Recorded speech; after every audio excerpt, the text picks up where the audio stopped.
What is going on, everybody? Welcome. Good morning. Good morning. It is time for the MLB Live Before Lock early slate coverage. We'll get into the main slate after we cover the early slate. Per usual, I'm Eric Lindquist here at Stokastic.com. I'm getting used to saying that. It's good stuff, but also good stuff. I'm back with my buddy Greg Ehrenberg at Ehrenberg DFS on the Twitters. We were just talking U.S. Open lineups because I really want to watch that. But, I'm here doing a show. Greg, how you doing this morning? What channel is it on? It's all over. I mean, it's okay. Yeah, they have like all the different streaming stuff that you can watch it on. YouTube TV makes it easy. I'm excited for this slate. We've got two slates here to talk about. We've got the early 4-game slate and also 5-game slate. So two smaller baseball slates. And my favorite stack on the early slate is my least favorite stack from yesterday. So that'll be fun also. Oh, well, looking forward to it. I mean, a bazillion runs scored there in Wrigley Field from one team specifically. That was useful. Hopefully you guys had a decent enough day. I know talked quite a bit with Neil Lorfield about some of the stacks there. Had some Cleveland pieces that were okay. I mean, you just had to nail third base yesterday. Machado, Austin Riley. I mean, there were just so many massive offensive performances. And wouldn't you know it, this early slate is incredible. I basically was going to camp in, watch golf. I think I'm going to be watching some baseball. We have two massive offenses in the Red Sox and the Blue Jays. We have two massive spots in terms of hitting environments in Coors Field and in terms of Wrigley Field. I mean, are you as excited for this slate as I am?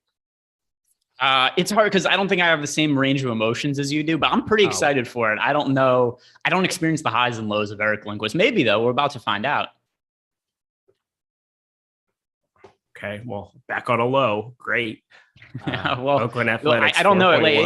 Implied scale 1 to 10. How excited are you for the slate? At Boston Red Sox 5.4. Paul Blackburn on the mound for Oakland. He has a 1.01 whip. That seems good. He's a good real life pitcher under a 20% K percentage. I don't want to roster him though. How about you? Could you repeat that again, but make it audible? Okay, sounds great. Yeah, we're going to be going to Oakland Athletics, Boston Red Sox, 4.1, 5.4 implied runs. Paul Blackburn on the mound. And we only have 8 pitchers to be choosing from here in this early window. Going to make it pretty exciting to be paying attention to. I'm just saying it's going to be a pretty interesting slate in that regard. But how do you feel about Paul Blackburn on this slate? Kind of middle of the road, 7,300 against a potent offense. Basically anything that isn't Gausman and Musgrove, though, is going to be contrarian. Rich Hill going to be the punt you're looking at on the other side. But Paul Blackburn, serviceable enough. I might get to some. How about you? I don't buy into any of his success this year. I've started stacking against Paul Blackburn in some of his recent starts, and there's better offenses to get to on this early slate. And the Red Sox look more or less appropriately owned, 10% top stack odds, 10% chance to be the highest scoring, 10% ownership, 10% chance to be a highest scoring team. So we look at Paul Blackburn, 2.31 ERA. That's obviously really good. And the underlying numbers are also solid for him. 3.35 expected ERA, 3.13 FIP. But he doesn't generate any swing and misses. He has a 17.9% K rate. And if you look at the projection models on him going forward, they're just not super high on him. Zips has him projected with a 4.49 ERA the rest of the season, Steamer 4.06. And this also is with him not striking out really any hitters. The previous years for Paul Blackburn, he's largely sucked. ERAs the last 3 years, 5.87, 27, 10.64. The year before that, actually 7.16. So there's just no track record on Paul Blackburn being any good whatsoever. And I think this is probably going to fall apart pretty quickly. He's made 12 starts where he's looked good so far this year. Let me check out his minor league numbers. Those suck also. So last year, Paul Blackburn got sent to the minor leagues because he didn't have any success in the MLB. He had a 4.97 ERA and a 4.28 FIP in AAA last year. I don't believe in him at all. I tend to think he's going to be a guy with an ERA in the mid fours, maybe even up to 5. So I don't have interest in him as a DFS pitcher. In terms of stacking, like I said, the Red Sox are more or less appropriately owned, but they're worthy of consideration. Well, other than that, Paul Blackburn, good option. Man, just eviscerate the man. I get it. He's not the worst guy to get to.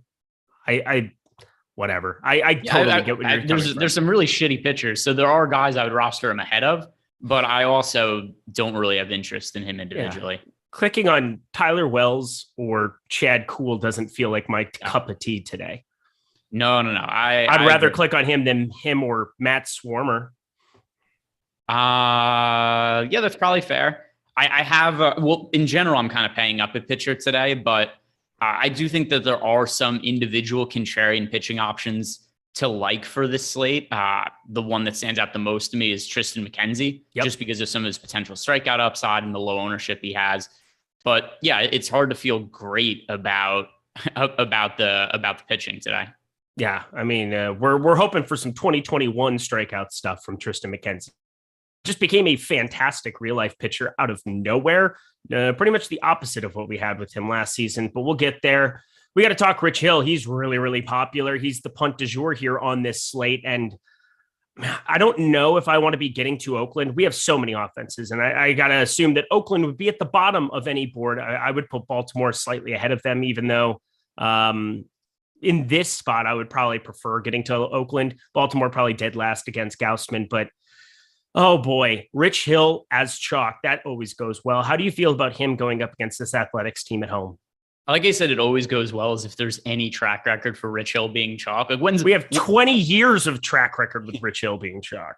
When's the last time he was a chalky pitcher? I don't remember. He's chalky all the time, but he's cheap. Is he? I don't remember. I mean, maybe I'm wrong. I just don't remember a slate where he was popular this year. Oh, but it's happened. I mean, I've rostered him a couple of times as contrarian pitcher. It hasn't gone well, but today, I mean, he's a better option than the other pitchers we have on the slate on DK for cheap. So he's going to be in my player pool. I'm not going to be overweight to the field on, though. He's projected for 56% ownership. That's a really hard number for me to get to.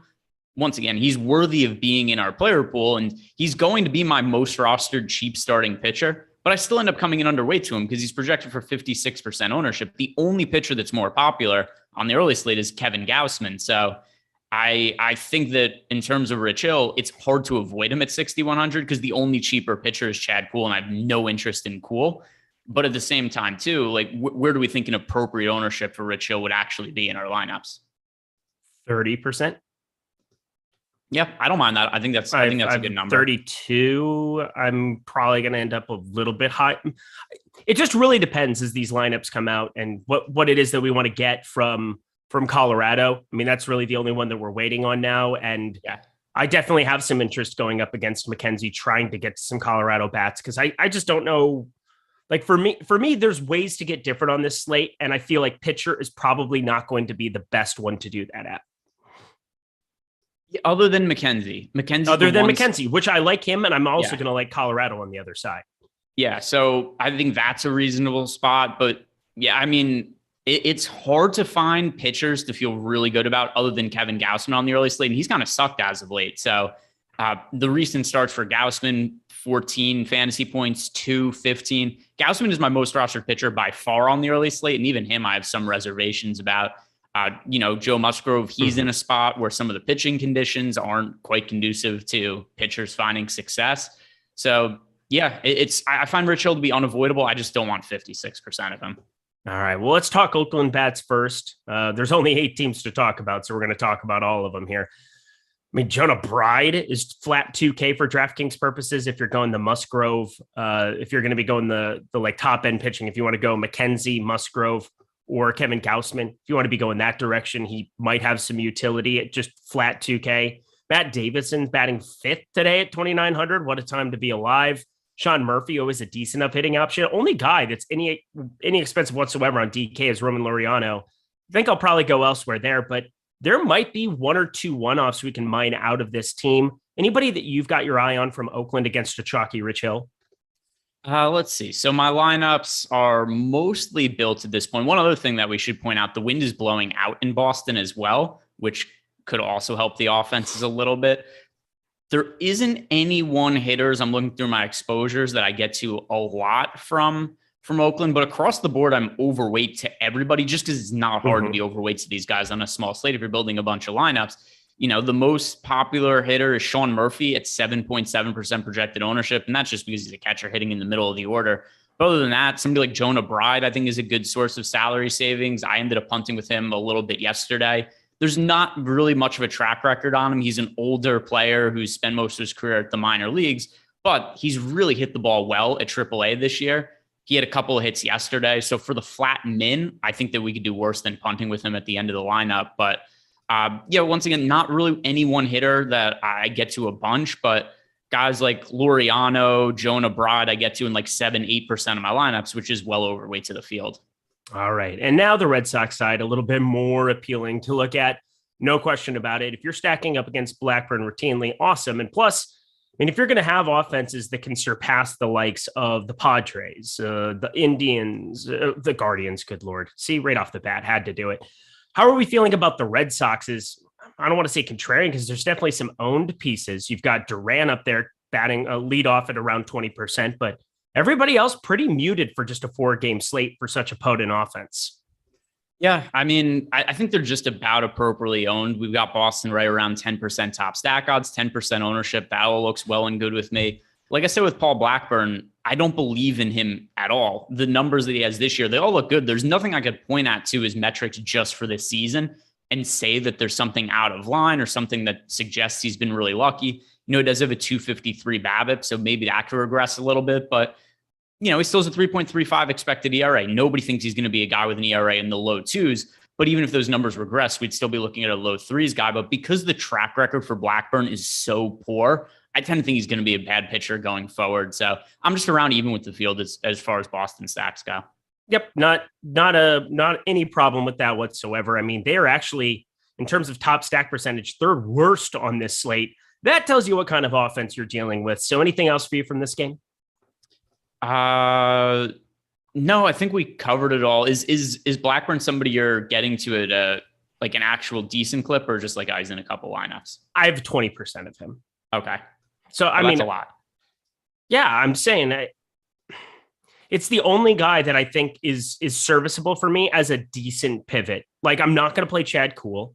I'm not going to play Matt Swarmer or the Swarmer. I'm basically, if I'm going to be shorter on the Padres, I'm just going to hope he somehow survives, but I still don't find him somebody that I have to get to at 7,700.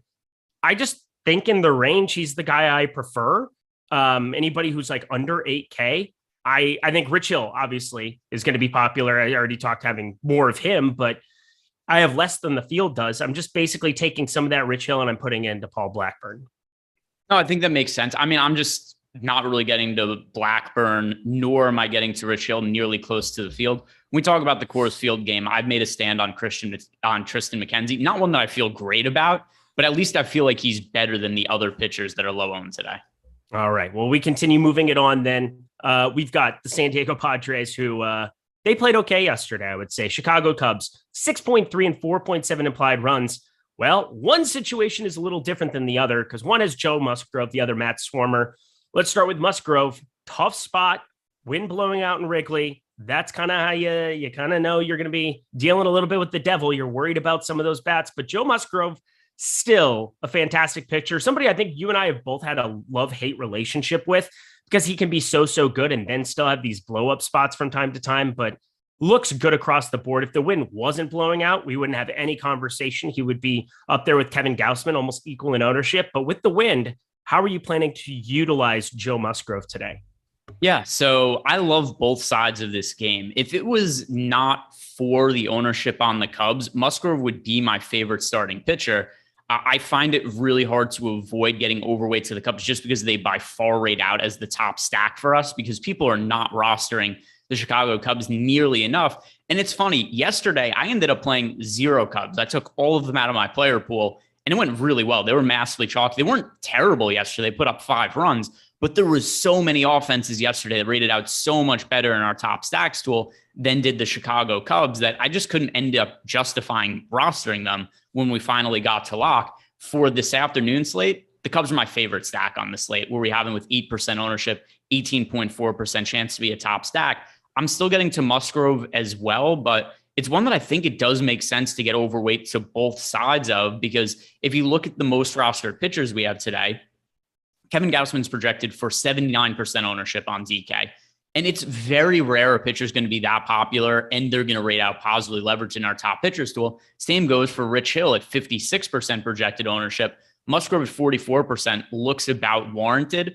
So I really do like getting to Musgrove here, but I like the Cubs side a little bit more relative to ownership. So if you're somebody who's playing a single entry lineup and you're trying to choose between Musgrove or the Cubs, I would lean towards the Cubs side. Yeah, it's hard not to. How many times in the top stacks tool are you going to see a team facing Joe Musgrove with the #1 top stack percentage, and then their ownership is just completely plummeted because of it? If you play this slate out 100 times and you tell me that just from a data perspective, you're going to just have the Cubs be your highest owned stack every single time, regardless of how it works out for you. So I think all of that is great analysis. I definitely think the Cubs are going to be my highest owned as well. Plus, there's some decent enough bats that I think can actually get the ball airborne and maybe make some things happen. Eric Hosmer not being one of them, 2.8-degree average launch angle. What are you doing? Why did I play him over Luke Voit? I'm never going to know. But here we go. Matt Smarmer. Smarmer? I don't know. It's just hard to say. How do you feel about him considering no ownership, no reason to really have it be there? He's just a dude. But if we're looking for any kind of positive leverage, well, there it is. You have it here. Is he a guy you're getting to any shares of? Across 150 lineups, he came up in one lineup for me. Go. So not really. So here's the issue with him. The conditions are bad. He also has not pitched particularly well this year. 4.24 ERA, but a 5.23 expected ERA, 8.79 FIP. This is also a really bad situation for a guy who is allowing a good amount of contact, 22.1% K rate. And when you're in this ballpark with the amount of wind that we're expecting, that's going to be problematic when balls are being hit against him, contact being made, and he's allowing a lot of fly balls. Only a 34% ground ball rate for Matt Schwarmer. So here we have a twofold issue. The ball's getting hit in the air against him, and the ball's getting hit a lot against him because he doesn't generate a ton of strikeouts. And by the way, the low ground ball rate, this goes back to the minor leagues. He's pretty regularly been a guy with a ground ball rate in like the mid 30% range. So this all lines up for a spot where the Padres could come out and just hit a whole bunch of home runs against him. I'm siding more with the Cubs end of this game, but I still think it's a good spot for the Padres as well. It's hard to think anything otherwise. Yeah, it's really hard, especially when, you kind of just laid it all out. Wind blowing out, y'all. Last 2 days, I think you understand what that can mean. All right, let's go through some of these pieces from this Padre side and see if there's anybody we can really mine out, because Mazar is batting 6th, 2,100. He's down to 11.5%. I think that's kind of a easy target to kind of throw into the mix. Batting average, yay. If people care about that, he's doing all right. Austin Nola, Trent Grisham at the very bottom end of this lineup, 2,800. Alcantara, even he's pulling almost 14% ownership. There aren't many unique ways to go piecing this together. The nice thing, though, is that there's a bunch of other offenses people do want to get to. So if you're going to just jam San Diego, this isn't the worst time to be doing it. I won't be doing it by any means whatsoever. But what do you plan to do to try to get different with San Diego, Greg? Well, for one, I'm going to be a little bit underweight to the field on them just because the Cubs are my most rostered offense by a lot on this slate. But the easiest way is not with their individual hitters, but by rostering Tristan McKenzie, who is the one pitcher who I feel good about getting overweight to just because of how low owned he is. There's only 3 pitchers picking up ownership today: Kevin Gausman, Joe Musgrove, Rich Hill. If you're playing anybody else at pitcher, you're being fairly contrarian. But here are those other pitchers to choose from: Tristan McKenzie, Matt Schwarmer, Paul Blackburn, Tyler Wells, Chad Kuhl. The only one of those guys I think is a serviceable big league pitcher is Tristan McKenzie. Maybe Paul Blackburn if he keeps up what he has going in the early start of the season, but I don't think that's going to be the case. So it's Tristan McKenzie for me. And anytime that I think you guys are playing a chalky lineup and trying to find a way to differentiate it today, or a chalky stack, I think the answer is Tristan McKenzie. I think so too. And it's just one guy, but it's one guy that I think has a lot going for him in terms of matchup. And then I'm going to be overweight to Colorado as well. I think I already said such, but let's go to the Cubs side because this is your most rostered stack. Who are you getting to the absolute most from this team? Let's see. So this is going to be a lot of everybody. But yeah, so all the dudes.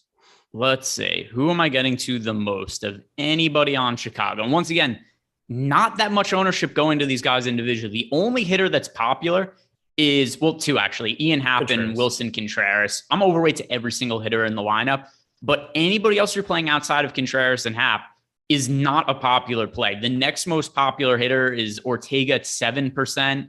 And then Nico Horner at 5.7% once you get past Ian Happ and Wilson Contreras. So even when you're looking at the top stacks tool and the Cubs look so positively leveraged, I almost think it's underselling them because there are 2 popular hitters and everybody else is so contrarian that I don't think there's going to be very many 5-man stacks for this team. I think people are individually rostering Happ and Contreras.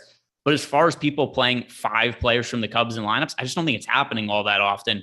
So it's really easy to get overweight to guys like Patrick Wisdom, who's been a really good hitter this year. Christopher Morel, he's been really good for the Cubs as one of their top prospects. He's going to be leading off again today at a cheap price on FanDuel and DraftKings. So Morel, another hitter that I think makes a whole lot of sense to get overweight to. And everybody's cheap too, which it makes sense because it's a matchup against Joe Musgrove. Musgrove's been arguably the best pitcher in baseball this year, but the hitting conditions still make me think there's upside in the Cubs. I'm overweight to every hitter in the lineup. All right. And yeah, I mean, I don't really even know if we need to expand upon anything there. I mean, you can go 1 through 8. I'm not going to play Andrelton Simmons. I refuse. I'm overweight to Simmons, but I have 3% of them. So there we go. The guys I get the most of, it's still the guys at the top of the order. And like I said before, a lot of times I'll dig deep into the order to try to differentiate a stack. You just play the guys at the top of the Cubs lineup, and it's still different. Do you have a sheet where it has the hard hit from Andrelton Simmons pulled up? I do not, but I assume it's very low. I just want you to guess. 44 batted balls in play too this season. I don't know, 5%. Oh, see, I led you way to the depths. 11.4% hard hit percentage. That's still shit. That is the worst I've ever seen, that I've like noticeably seen with it, like over 40 batted ball sample. 11.4%. That's funny. Yeah, it's not good. But once again, still, if you play him in 2% of your lineups, you're double the field. Well, what is good is Stochastic plus. See, I almost wanted to say Awesemo plus, but you know what? I did that yesterday. Yeah, you did? Yeah, it's going to happen. But you know what else is going to happen? You're going to make money at Stochastic by using all of the great tools and content we have over here. Using MLB Strategy Show, all caps, one word, MLB Strategy Show. That is going to be how you do it. Normally it would be live, but I guess this is still technically the strategy show. Whatever, it's going to work as a promo code. I can promise you that. It'll get you 50% off your first month of Stochastic Plus. If you want to check out the top pitchers tool, top stacks tool, you want to see all the great tools and content we have for other sports, the NBA Finals, Game 6 ownership, that'll be free tonight. Our MLB player projections, by the way, free for you today as well. But NASCAR, top drivers tool, top golfers tool, everything that we have behind the paywall is available to you using MLB Strategy Show, all caps, one word. Stop guessing, start winning. Join Stochastic Plus today. Look at that. Professional over here. That's how we do it in the pros, happy. We go down the line to Baltimore, 3.2 implied runs at Toronto Blue Jays, 5.3. Tyler Wells, yikes. Decent enough whip, but you would have to make a lot of lineups for me to fall into any Tyler Wells, and I'm not making enough of them. Do we just stop talking at that? Let me see. I'm actually curious if I have across 150 lineups, 0 Tyler Wells. Yeah. So, yeah. So, for reference, I said before, I got 1 lineup with Matt Schwarmer and 0 with Tyler Wells. So, I like Matt Schwarmer apparently. Did you just roster 4 Paul Blackburn did you get to? I have 2 lineups with Paul Blackburn. Oh. Okay. I've rostered 4 pitchers today: Gausman, Musgrove, Hill, and then Tristan McKenzie. McKenzie's so low owned. If you have a decent amount of him, it's a pretty big stand. All right, let's ride then. Let's talk Kevin Gausman then. He's far more pressing. Mega chalk, but he should be. This is a Baltimore team against right-handed pitching. Okay, better than you would think, but still, there are strikeouts available to say the least. Oh boy. I'm pretty much lock buttoning him. I'm just about to lock button type numbers. Kevin Gausman, do you feel the same? I'm about even with the field on him, but I mean, that doesn't mean I don't have a ton of, he's projected for about 80% ownership on DraftKings. On FanDuel, we have him projected for 53% ownership. So, I mean, I think he's worth being around to maybe even slightly over the field, not even because of the lever, because there's never going to be a point in time where somebody is this popular that our tools are going to say it's warranted. But I just don't know where the hell else to go with some of my pitchers, especially if I'm stacking a lot of the Cubs. Gausman just kind of appears in most of those lineups by default because the Cubs aren't expensive. I need to pay up for pitching. Obviously, I don't have Musgrove in my Cubs stacks. And then what am I doing? If I'm not playing Gausman, well, I'm rostering like Tristan McKenzie and Rich Hill and leaving $4,000 on the table. So as long as Gausman outscores guys like Rich Hill, Matt Schwarmer, Paul Blackburn, he probably lands in the optimal lineup. And even if he has one of the shitty starts he's had recently where he scores 15 fantasy points, he's still pretty liable to be in the optimal lineup because the state of pitching isn't great on this slate. On FanDuel, Kevin Gausman, $600 less than Joe Musgrove. That's going to come in very much handy. He's going to be crazy popular. He's over 50% over on FanDuel.com. Tristan McKenzie, I'm curious. He's 2% on FanDuel. I didn't build lineups for FanDuel purposes today, but I want to make sure that people at least have the information.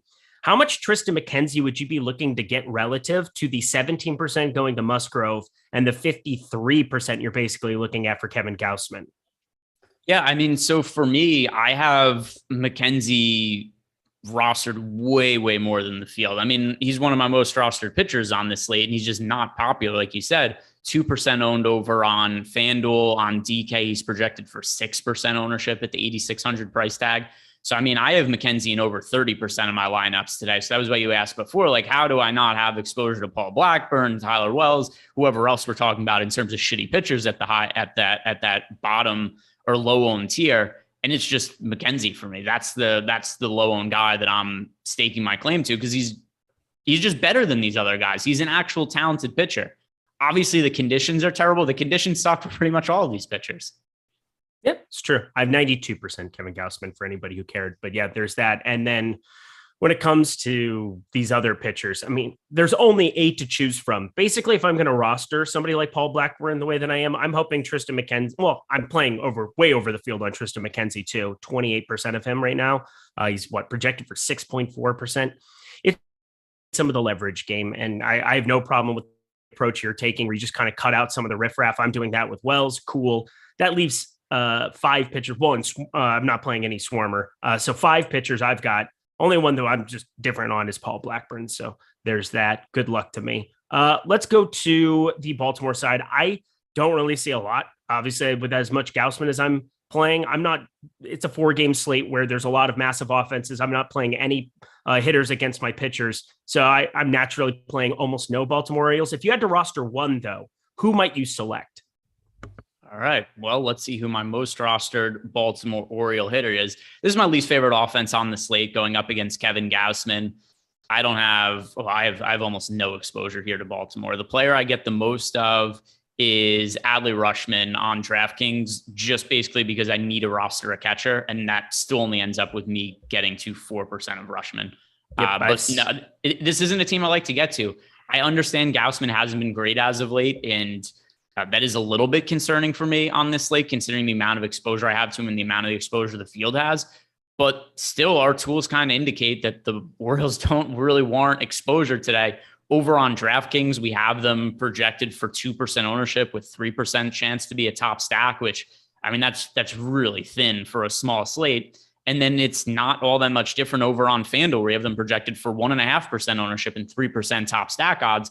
So, you know, if you're playing 150 lineups and you want to at least get some sort of hedges in your lineups off of the exposure you're getting to Kevin Gausman, if you have a couple of Oriole stacks in there, it's not the end of the world, but this is by far my least favorite team to get to. All right, let's talk about a team that is a lot more fun to get to, and that would be the Toronto Blue Jays. Again, it's so crazy to think that they're below the Meridian line of the top stack percentage. They are 5th out of 8 teams, but they are positively leveraged. It's the Toronto Blue Jays, and you do get an interesting lineup construction. Espinal going to be leading off here today. I saw that there was some conversation earlier about it. I don't know where you guys are looking to get your lineups, but don't look there anymore. Go other places, because that is incorrect. Go to the places they're correct. Here you go. Raimel Tapia, we all know my feelings on him. Don't play him, but everybody else 1 through 9 is going to be in my lineups quite a bit over the field. So Toronto, probably my 3rd favorite team to be getting to on this slate. We'll get to Colorado. We already talked about the Cubbies, but how do you feel about the Toronto Blue Jays? More or less appropriately owned. Not having George Springer in the lineup is a pretty significant downgrade. Yeah. I guess the one positive we could pull from that is it makes the lineup cheaper and it's easier to pay up for pitching in that lineup. But that aside, I mean, it's a team 9% owned, about 9% top stack odds. So it's not really a crazy high priority for me relative to this slate. Oh, by the way, it looks like we just got an update to the top stacks tool, which might change some stuff for me. Yeah, we had the Cubs with the highest top stack odds, and that is nowhere near the case anymore. Man, I had a feeling against Musgrove that it had to be a little bit off, but that was just my, I don't know. It made sense with the wind blowing out. I mean, it's It's a way different now. You're talking 8.3% top stack percentage, Cleveland, San Diego, Boston, Colorado. I'm just telling you guys because Chicago is not going to be in lineups the same way anymore. Oakland, I agree with. Here's the thing. Like, Oakland is the preferred cheap stack. And I think as the most leveraged team, going up against a chalky or Rich Hill, it makes all the sense in the world to get to more of those bats. I was kind of already planning on doing that. You said yourself, you're overweight to all of them here. Is Eric cutting out or am I cutting out? It's Eric. Yeah, you know, it's funny. Usually somebody freezes and I just assume it's me. Out? But here's Eric. Me? But so there's some Eric audio right now. I could hear him. Hold on 1 second. So the funny thing about Eric right there is he fades into the abyss. He got so panicked by the Cubs' top stack odds change that he quit the show on us.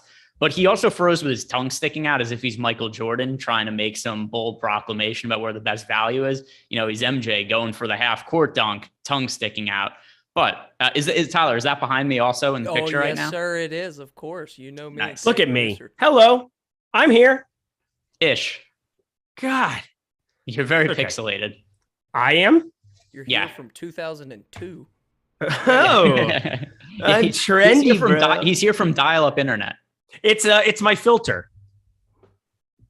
No, I don't have a joke. I'm just embarrassed by my internet. I mean, what can you do? It happens to me too, but for some reason, when it happens to me, it only happens at the start of the show where there's like panic. Am I going to come back? And then it's fine the rest of the time. But here's the thing. I'm on tilt already. And this happened while I was on the show, like right at the beginning of the show. And I didn't say anything about it. This picture of my PrizePicks video deal needs to be shot into the moon. Like, whoever at Awesemo, I've never once said, hey, we should fire somebody, but I'm upset. Very, very upset with whoever put my fucking PrizePicks photo together. And Jordan Klein posted it out and he's making fun of me. Now other people are making fun of me and it's just escalating and I'm not happy, okay? And I'm pixelated. I'm not pixelated anymore. I look great. I believe it was Tyler who did that. Tyler? Wait, what did I do? I don't know what he's talking about. I just wanted to blame Tyler. I'll take. I have the photo. You know, like the cool Instagram or the cool caption to have like, "Ooh, look at me! I'm trying." Not at all. It's like upset photo stuff. Whatever. You know what I'm talking about. The cover photo. Is there a new one? The thumbnail. Yeah, it just got dropped today, and Jordan Klein is running with it. All right, let me see. I haven't seen it yet. So did Jordan tweet it? Yes, he tweeted it. That's what I'm getting at. Guys, we have all the time in the world. We have one more game to cover on the early slate, and then we'll fly through the five. Klein. No, this is different. There's too many Jordan Kleins. See, this is why he can't be the best producer named Jordan Klein. There's too many of them. Yep, I would agree with that now at this point. He's my least favorite Jordan Klein producer ever. Yeah. Did you see yourself frozen, by the way? No. Oh, your tongue was sticking out. Oh, it's disgusting. You know, you actually made the same. You made the same face your dog makes when his tongue is sticking out. Yeah, kind of like that. It was more to the side, but yeah. Oh boy, this is going to get screenshot and go well for you. Yeah, we're going to continue on, shall we? One more game to cover. Let's do that. Hit the like button, please, for my torment, for my sadness. Cleveland Guardians. 6.1 implied runs. Colorado Rockies 5.4. Talk about your boy, Tristan McKenzie. Strikeouts are way down 22.4%, but my God, has his results gone up in terms of the whip department? Sub 0.9 whip. What plan am I on? Talk about Tristan McKenzie and the positive leverage to be had with him. The only reason I like him today is because he's the only unknown starting pitcher that I think is decent. That's it. That's the entire argument. The pitcher, there's three pitchers that account for all of the ownership today. Kevin Gausman, Joe Musgrove, Rich Hill. Every single other pitcher today is contrarian, and all of them suck. Tristan McKenzie is decent, but the other ones, Matt Schwarmer, Paul Blackburn, Tyler Wells, Chad Kuhl, I don't like any of these guys. Tristan McKenzie, I can at least say, hey, here's a talented pitcher that's not picking up ownership. He's pitching at Coors Field. That's terrifying. If he scores negative fantasy points, that would not be shocking to me. But if I want to differentiate my lineup of pitcher, I feel much better doing it with Tristan McKenzie than I do with Schwarmer, Blackburn, Wells, or Kuhl. Thank you, Tyler, for pulling that up. Thank you. What? He pulled up the picture and the thing, and you'll see what I'm talking about, how much I hate my life. Just don't like it. You're smiling too much. I thought we were friends. Well, I don't know what it is. I'm just kind of. Hold up, Tyler. It's on stream now. I think you look handsome in that picture. I do look like constipated. No. You look like you just saw like a big juicy cock and you're excited about it. Okay, Colorado Rockies. Chad Cole, we're not rostering him, so let's just go to the bats. Cleveland Guardians. Popular. You got Stop Looking at Me Quan at the top of the lineup. That's always interesting to find some shares of him. He's sub 20%. I doubt that's going to be the case. We'll find out, though. But this is really, really chalky baseball team with some guys you can get to. Owen Miller, Josh Naylor, kind of fix in the middle. Oh, yeah, it's interesting. Chad Cole sucks, but how many Guardians are you planning to roster today? Yeah, well, I have to redo all of my lineups now because this is a really significant update to the top stacks tool because the Cubs were by far my favorite stack before, and I make my lineups just based off the data we have on the site. So the Cubs going from 18% chance to be the top scoring team, which was the highest on the slate, to now being the third lowest top stack odds kind of forces me to rearrange and change everything. The Guardians are a little bit overowned. They are the most negatively leveraged team on the slate. But with that said, it's not so negatively leveraged that they aren't worth getting to. And also, I think that this is another spot. It makes sense to play Tristan McKenzie in some Guardian stacks where we're going to be getting a little bit of correlation. If the Guardians score a bunch of runs, it stands to reason McKenzie's a little more likely to pick up the win bonus. Not that that's like a sole reason to roster him, but the bigger point here being is that Tristan McKenzie is at least a contrarian option at pitcher, and the Guardians are going to be very popular, and I do like McKenzie as a contrarian play. So that's the most reasonable way to differentiate your Guardian stacks. All right. Well, let's talk Colorado bats too, because I think I already said this, lineup's not out. I always love when that's the case on these slates. You know, we're half an hour before lock and you have no idea who's going to be batting for Colorado. We have an idea. I could probably piece the lineup together for the most part, but stuff changes and it's Thursday. We sometimes see some wonky lineups. You never know. So I'm rostering a lot of Colorado bats. I know that you're not looking at Tristan McKenzie being that popular, but I still think we're looking at a guy with an expected ERA that's a little bit on the higher end, 4.07 expected ERA. I think he's been getting by a little bit here. I feel like this is going to be an under-owned spot. I just get the feeling when you get these late lineups coming out. How do you feel about it, by the way? Of course we did. Literally hitting refresh. F today. Today is stupid. Go ahead. Talk to me about the Rockies, what just came out. Yeah, so I'm just looking through the lineup. Connor Joe, Charlie Blackmon, Rogers, Crone, McMahon, Daza, Iglesias, Grichuk, and Severn starting at catcher. All right. Of Dan Severn, one of the original UFC greats. Serving. But so no Elias Diaz in the lineup. That is something that's a little different than what I was expecting. Let's see. Let me look at some of the pricing for these guys. Other than that, is there anything else? Sometimes it's hard at first glance to really recognize if anything's missing. But other than the change at catcher, is there anything here that was really unexpected? Well, no, Daz is batting sixth as opposed to second. I know that they've been doing that sometimes, depending on the handedness, switching him back. But he just gets on base a lot. You know, it's like his job. He's the 352 WOBA, 338 batting average. So kind of weird to see him back to sixth. But otherwise, yeah, Grichuk eighth. I mean, Servant is obviously the big change from Elias Diaz, who is in my projected lineup and in Awesemo Stochastic's projected lineup. See, we did it there. Looking all right, though. I like this team. I think that just getting to over the field on Crone, Ryan McMahon, pretty much everybody in this lineup, I'm going to be overweight to.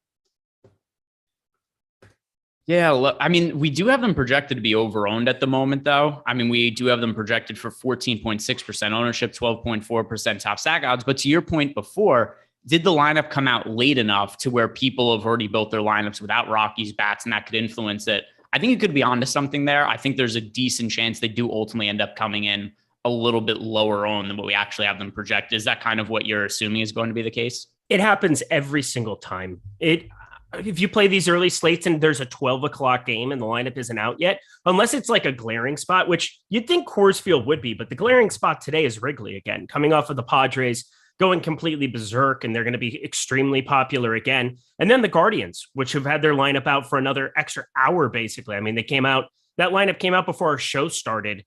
Cleveland's always gotten their lineups out super, super early. So we have an opportunity, I think, to just get some lower owned bats. So I've got like 27% Rogers, 26% Crone, 20% Connor Joe isn't that much, 34% Blackman. Like I'm pretty aggressively overweight to this team. So now here's the question. What is your preference then? Tristan McKenzie as a pitcher, Colorado Rockies as an offense, or is it just a little bit of both? A little bit of both. A little bit of both? A little bit of both, yeah.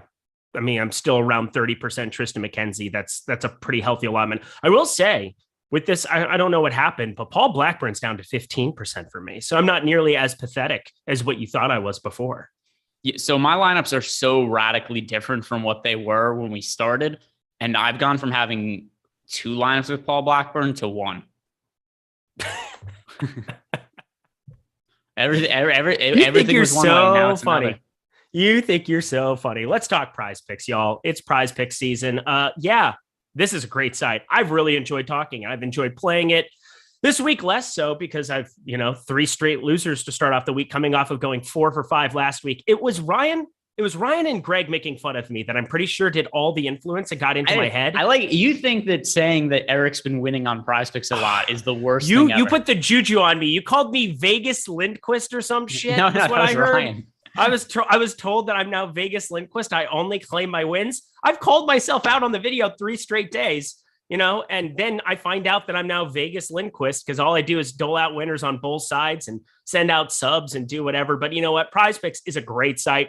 Nothing against them. I just have mean friends. But I love playing their MLB product over there. The total home runs is such a fun combination to be putting together.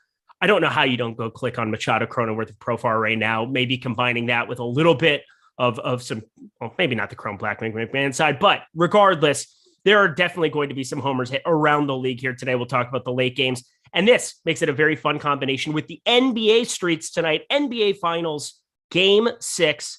I'm nervous for Greg. I'm nervous for everybody involved in Boston. They might burn the city down during the U.S. Open if they lose that one. But that'll be, regardless, very, very interesting.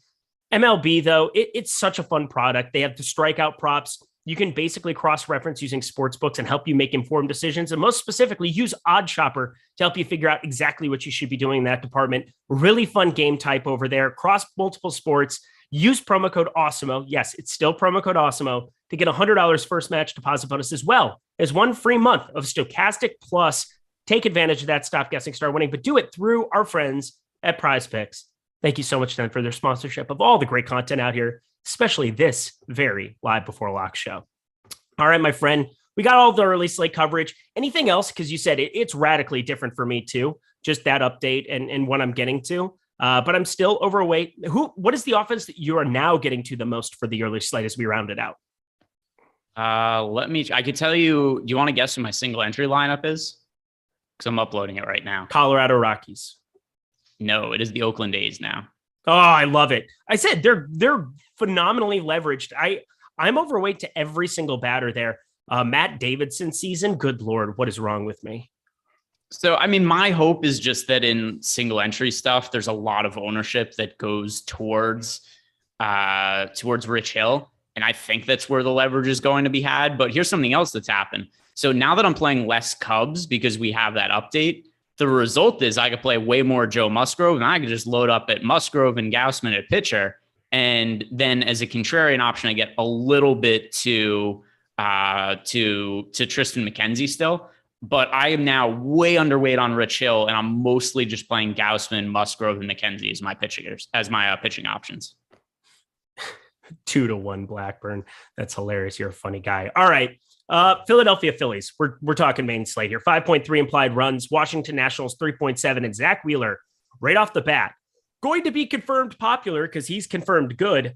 How are we feeling about him on today's main slate?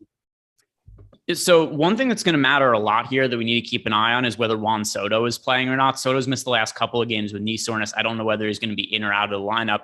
But here's the one thing I want, because play Zach Wheeler, right? He's a great option. Everybody's going to play him. He makes a whole lot of sense. Here's something else also, though. His strikeout prop is 5.5 today. I don't get it. That is a bizarre strikeout prop. Do you know how long it's been since he had less than 7 strikeouts in a start? It's been a hot second.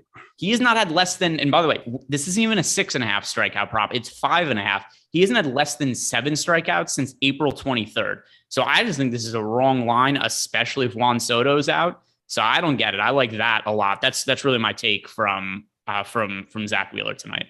Zach Wheeler, 6 strikeout prop on PrizePicks. Sad face, sad emoji face. That's all. I mean, that's still not a bad number, but obviously it's not 5.5. Yeah, because you're looking to get to 7 here. I'm trying to see what's the juice on that. It was not much this morning. I'm not sure what it is now, though. It may have changed. So everybody needs to wake up early and just bet strikeout props every morning.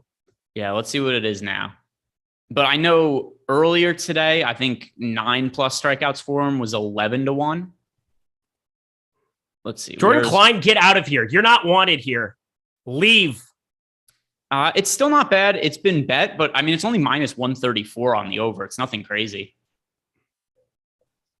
So it's moved from this morning, but once again, it's not anything insane. Okay. Patrick Corbin's numbers are pretty insane. How does a 1.73 whip with a 6.02 expected ERA sound? Tasty. Yeah, we want to roster some Phillies, don't we? Yeah, so Patrick Corbin is not only is he bad, but he's consistently bad. Like there aren't really standout starts from Patrick Corbin where he looks good. He's generally terrible in all of them. 6.65 ERA, 6.02 expected ERA. In terms of just his individual game logs, referencing this before, he's allowed 3 or more runs in every start since May 10th. So it's been over a month of him pretty consistently giving up runs. He gives up a lot of home runs over that stretch.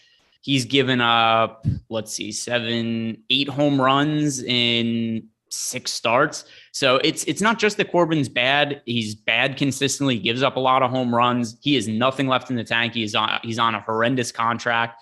Current data we have on the Philadelphia Phillies for tonight, we do have them with the highest top stack odds on the slate by a pretty significant margin. 25% chance to be the top scoring team. The next closest team is the Texas Rangers at 15%. Ownership is going to be a little bit of an issue when it comes to the Phillies because they're projected for 31% owned. I'm not going to want to be that high on them, but it's hard to not consider them a high priority offense, even if I'm underweight to the field on them. Yeah, they even lefties are hitting 361 with a 492 slugging against Patrick Corbin this season, a 407 WOBA. He's worst against lefties. He's only given up 1 homer to lefties, but again, that's just over 13 innings pitched. That would be 39 batters. Look at me doing math for everybody this morning. They're going to be the most popular offense in the main slate. They should be the most popular offense in the main slate. I don't have any issue with that. Probably will be getting to quite a bit of Phillies bats, even if it is under the field as well. I'm with that take. Washington, I have zero interest in going up against Zach Wheeler, especially if there's no Juan Soto. How about you? Yeah, absolutely the same. We don't have an update on Soto, but just to reiterate what I said before, sore knee has forced him out the last couple of games. The Nationals aren't playing for shit this year, so I assume they're going to be very cautious when it comes to Soto. He's probably more likely to sit than play today, but we'll see when that lineup comes out. All right, Jordan Klein needs to leave. All right, we got next up the Tampa Bay Rays 2.8 at New York Yankees 4.7. Ralph Garza Jr., Bob Garza, head pro over at Soul Park, which is another Gil Hanse design in Ojai, California. Just thought I'd throw it out there. Don't think there's any relation, but it was enjoyable either way. Luis Severino, 29%. He is the crazy, crazy chalk. I do prefer Wheeler a little bit at their current ownerships. We'll see what happens throughout the day, especially if there's no Soto. I got to expect Wheeler's ownership to come up. But Luis Severino against Tampa Bay, said it yesterday, that lineup against right-handed pitching has extra strikeouts, especially if Kevin Kiermaier moving up in the order, especially if Brett Phillips and his inept glove in outfield yesterday is in the lineup, a 42% strikeout rate. That's not great. How are we feeling about Luis Severino today? Yeah, I mean, I think so. Where do you think Garrett Cole ranks amongst the Yankees' top starting pitchers now? Because they've got 3 guys. Third. Would you put him third? Yeah. Nestor Cortez, definitely above it. Luis Severino, definitely above it. Garrett Cole has the highest ERA of the 5 starters. I do know that, but I got him above Jordan Montgomery. You can't say Montgomery's above him.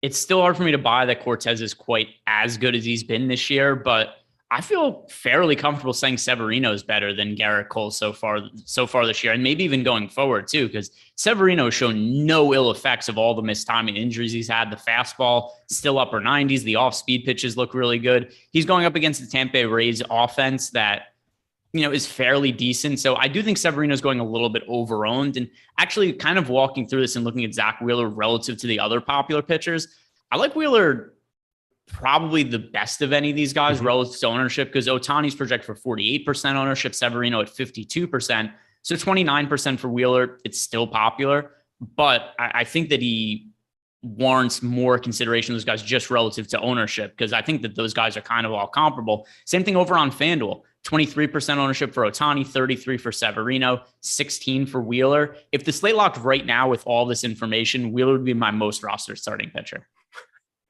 Sean P would definitely have Montgomery over Cole. That's hilarious. That's a comment that makes me laugh. Yeah, I'm with you. I think Zach Wheeler, the preferred guy. I do expect his ownership to come up once Soto's not in the lineup. If he's not, even if he is, I got to expect that he's going to be higher on than 30% with Severino getting as much attention as he is. But I digress. That's why you trust the tools and don't try to just always make assumptions yourself. But if I feel pretty comfortable in saying he'll be higher than 30% on a 5-game slate. Let's go back to from the Tampa Bay side. Really not looking at rostering this long reliever dude whatsoever. No, and I don't want to stack against Severino either. So, I mean, pretty easy for me to say I'm writing off Tampa Bay's offense. And then as far as the pitching, to what you said, yeah, it's going to probably be a bullpen game. So I don't really want to be rostering the Tampa Bay pitching situation. We have a lot of aces on the slate relative to a small slate, and bullpen game for Tampa. All right. We go to, what is watch time? I don't know what that means. Watch time? I don't understand these exclamation mark things. I'm a child. He's making like new commands. That's all. He's messing. Just ruining my life this morning. Just leave me alone. Yeah. Yankees, though, I do want to stack them up. Third highest top stack percentage and flat leverage. First team that amongst these top groupings where they're going a little bit underrepresented. And yeah, it's going to be a bullpen game, but we're still talking about a Yankees team that has crazy power, crazy opportunity. We'll see what they decide to do with a guy like Carpenter. I never know what it's going to look like in a bullpen type scenario, because maybe they just wait to pinch hit for him in a certain spot against a righty, but can't imagine that if it's going to be, but yeah, we'll see where he ends up coming out or how this lineup ends up coming out, but it shouldn't surprise anybody. Yankees have power, Greg. This is true. And, this is also one where I think we just need more information. We literally don't know who's going to be pitching for the Rays today. It's probably going to be a good spot for the Yankees because they are the Yankees, and they are projected for modest ownership right now, 8.7% over on DraftKings. So they do have positive leverage. Over on FanDuel, we have the Yankees projected to be a little bit more popular at 15.3% ownership. So as of right now, it looks like the fair ownership somewhere in the middle, a little bit under-owned on DK, a little bit over-owned on FanDuel, but it's hard to know for sure until we know the starting pitching, and that's also going to change the top stack odds a lot in the ownership as well. Hold on. This can't be real. So he's pitched 19 innings. Ralph Garza Jr. has pitched 19 innings in the big leagues so far this season. 19. How many strikeouts do you think he has?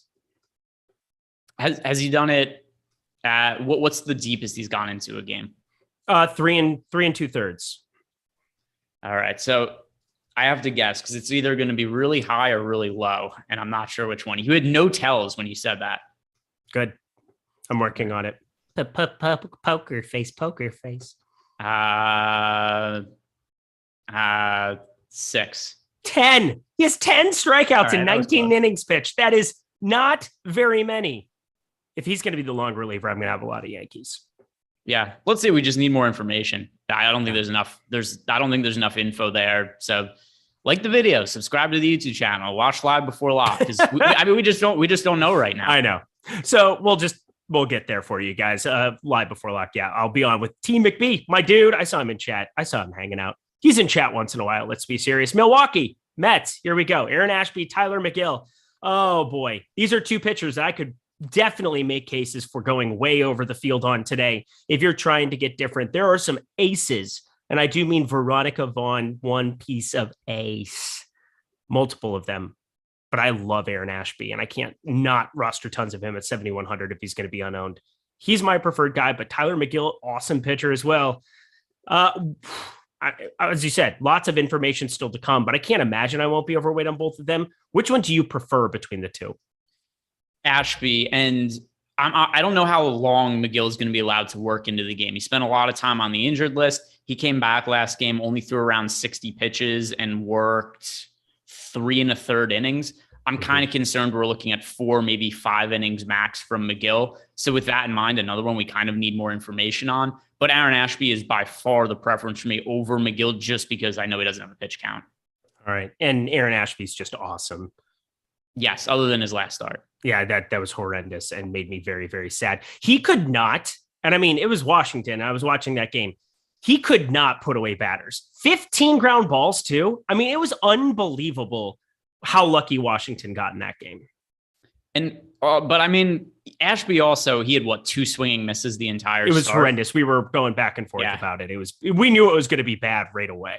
Yeah, and I mean, he had a couple of really good starts before then. More often than not, I think Ashby's going to be really good this year. The start before that, he had 9 strikeouts against the Padres. Before that, 12 against the Cubs. He just didn't have his best stuff last time out against the Nationals, and he got BABIP to death. The Nationals' batting average on balls played was .522 that game, but still, he kind of set himself up for failure by not generating any swing and misses. All right. I'm still going to like the Mets offense against Ashby, because the Mets offense is always going to be a team that when they're not as popular that I want to be getting to lots of. They're just good, and there's positive leverage to be had with them today. You get Lindor at a shortstop position where he could just dominate that by himself. You get Marte, speed combination with him. You do get some of those other left on left bats. It doesn't matter so much for Nimmo at the top of the order. Jeff McNeil for sure a downgrade. Probably to get some Mark Canha. Escobar. We'll see if JD Davis ends up in the lineup. Lots of ways to be going about stacking up the Mets. I really have no Milwaukee interest against Megill and then the bullpen from the Mets. But what are you planning to do with bats in this game? Yeah, so none of them could be priorities because I do still think the pitchers in this game are both quality. But if I had to take one offense, it would be the Milwaukee Brewers, just because I don't know where Megill's at right now. Coming back from injury, only threw around 60 pitches last start, didn't look great in those 60 pitches. So I do think this adds a little bit of variance to the mix. That's enough for me to think that Milwaukee's worth some shots on. They're projected for 6.5% ownership over on FanDuel, where we have them with, a couple percentage points higher in terms of odds being a top stack. Over on DK, a little fair, 8% ownership, 8% top stack, but still they're really cheap. So we do have them as the third best value stack over on DK. So I like in Milwaukee. We do have them as slightly positive leverage on both FanDuel and DraftKings. And I just think there's a little bit of variance with Megill because we don't know where he's at right now. All righty, let's do it. 2 more games to get to here, my friends. Texas Rangers 4.7, Detroit Tigers 3.8 implied runs. And Martin, what the hell? Martin Perez. That was not fun for me. That hurt. Martin Perez is a guy that has been a very improved real life pitcher, and he had glimpses of it in Minnesota in his short stint there. Kind of frustrating to see him succeeding this much from a real baseball perspective, because that would be nice. 20% K percentage really ain't it. Tough slate to try to get to much of him, especially at his prices. But is there any reason you might try to roster him over some of these other guys that we have at the top end?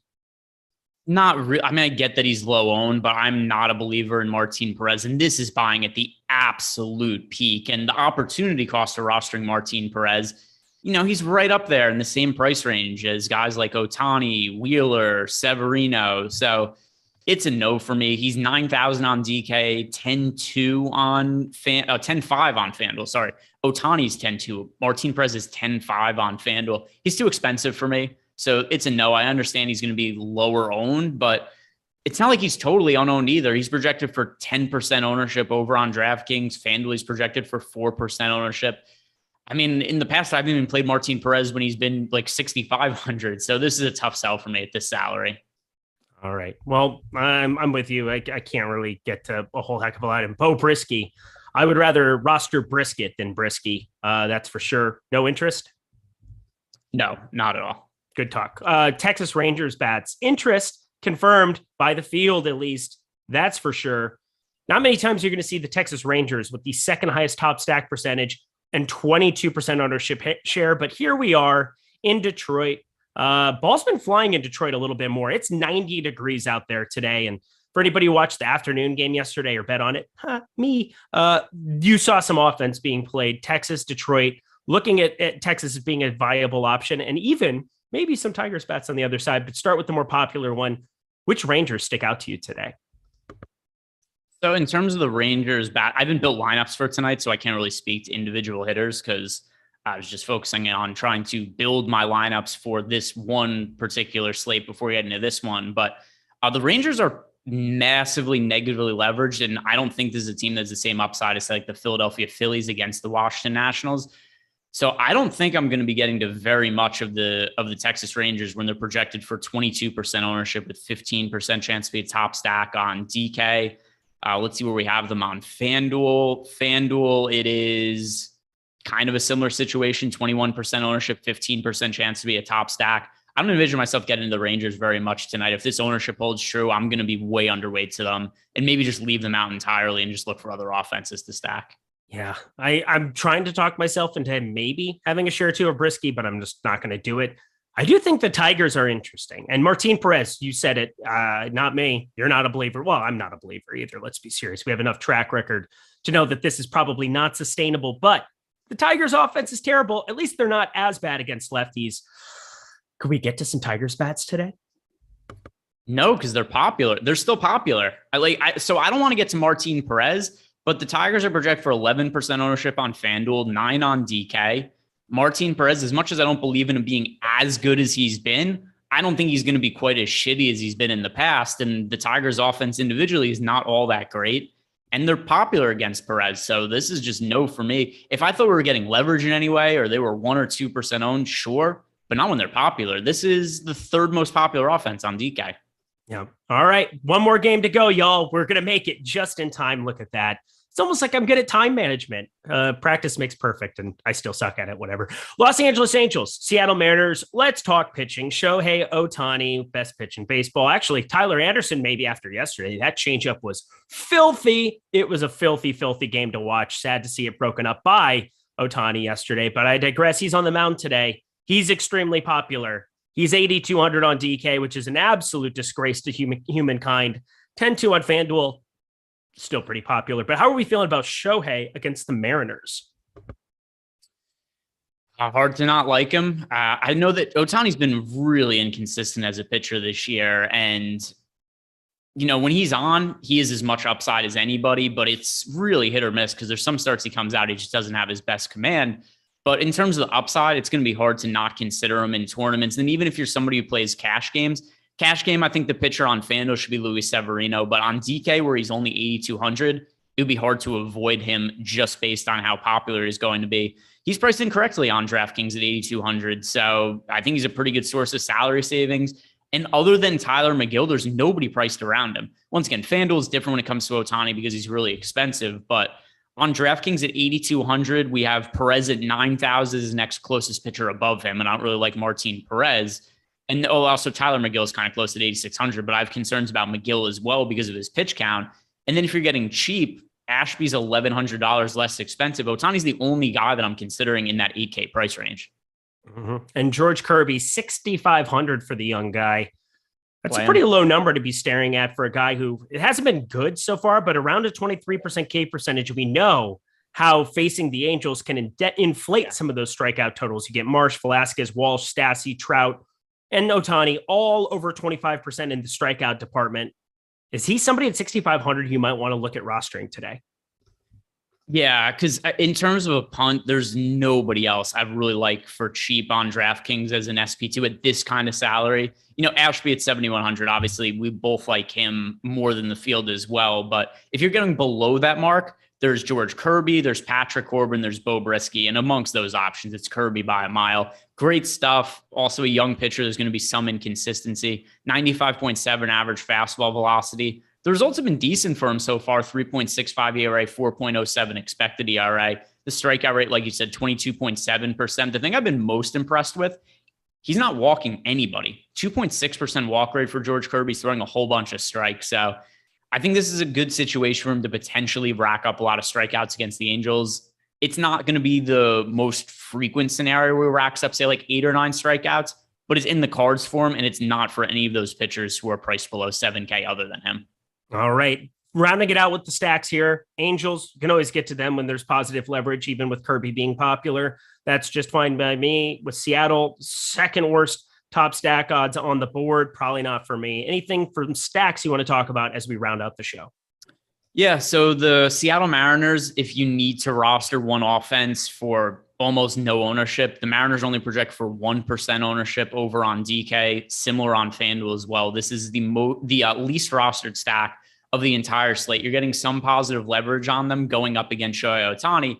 And while Ohtani is super talented, there are still just going to be those starts where he comes up, he can't throw strikes and just has those outings, once a month, once every 6 weeks or something like that. So I am almost always making stacks against Ohtani when he's pitching just because I know what the upside looks like for offenses going against him.